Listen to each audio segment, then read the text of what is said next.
deneyeceğiz. Ama sesi açmıyor. Güçlü atıyor arkadaşlar. Pilimit reis. Aa, soyulmuş kabuklarını aldı ağacın. Ya, kesin ip yapacak. Öbür videolardan izlediğimiz gibi. Sapan yapıyor arkadaşlar şimdi. Sapan yapacağız. Oh, dolu şey yaptı. Şimdi ip yapacak.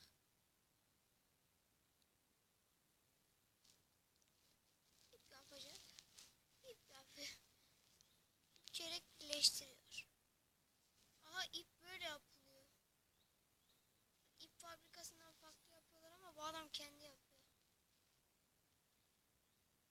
Hiç öf öf de demiyor lan adam. Ne yap? Ha, yenisini bir yapıyor. Arada koyuyor öyle. 3 sek. Adam 3 sekme aldı.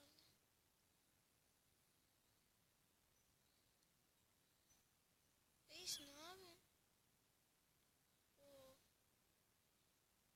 Sapanın şeyini oluşturuyor. Bunu yaptı sapan kaliteli sapandır. Arkadaşlar denemelerde zaten video kesin 6 dakikalıktır. Denemeleri geçeyim. Arkadaşlar bir deneme göstereyim size. Olmazsa yenisini gösteririm. Onu şey yaparız. Ne yaptın reis? Sapanla güzel yaptın ha. Pirimiti bir gün seni ormanda dolaşırken bulacağım. Ki sana yaylı ok yaptıracağım. Ya da yayını alacağım. Bir de sapanını alacağım, haberin olsun. Terlik de benim. Önceki videolarda aha, çok güzel bir terlik yapıyordu.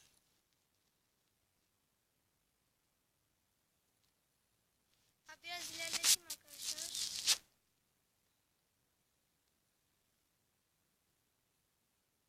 Yaptı işte sapanı. Çünkü yaptı, bitirdi. Şimdi öyle bakıyordu. İlerlettim biraz. Oo, hoppa. Güzel.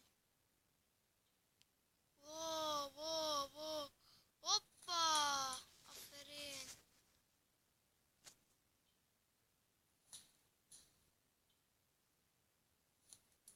Vur.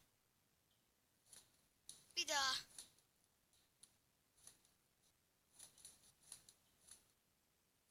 Bir daha. Of, düşürdü. İnat etti ve düşürdü. Hadi tek at. Niye vuramıyorsun? Tek at.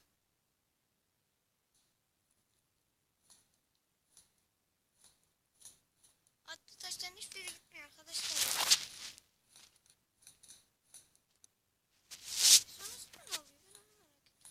Sürekli atış denemeleri mi yapıyorsun? Evet arkadaşlar. Video 4 dakikalık. Şuraya kadar sapanı yapıyor. Diğerleri hep deneme. Deneme. Deneme. Adam çekiyor da çekiyor. Vuruyor da vuruyor. Ah.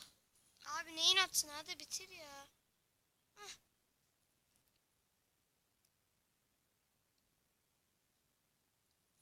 Vur. Ah. Neyse arkadaşlar, videomuz buraya kadardı. Hoşça kalın.